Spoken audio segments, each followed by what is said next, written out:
Tomato ಕಾಯಲ್ಲಿ ಮೊದಲ ಬಾರಿಗೆ ಹುಳ ಬಿದ್ದಾಗ ಸಿಂಪಡಿಸಬೇಕು. ನೋಡಿ, ಈ ಥರ ಹುಳ ಬಿದ್ದಾಗ ಔಷಧಿಯನ್ನು ಸಿಂಪಡಿಸಬೇಕು.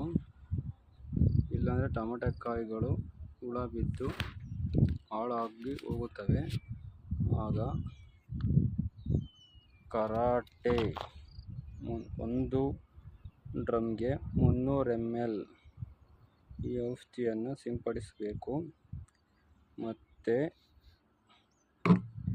ಇದರ ಜೊತೆಗೆ ಈ ಪೌಡರ್ ಅನ್ನು 1 ಡ್ರಮ್ಗೆ 2 ಬೆಂಕಿಪೊಟ್ಟಣದ ಹಾಗೆ ಸಿಂಪಡಣೆ ಮಾಡಿದರೆ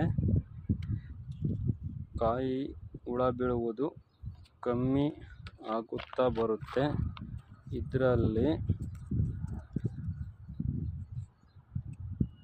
20 ml ಅಂತ ಇದೆಯಲ್ಲ, ಅಷ್ಟು ಹಾಕ್ಕೊಂಡು ಮಿಕ್ಸ್ ಮಾಡಬೇಕು.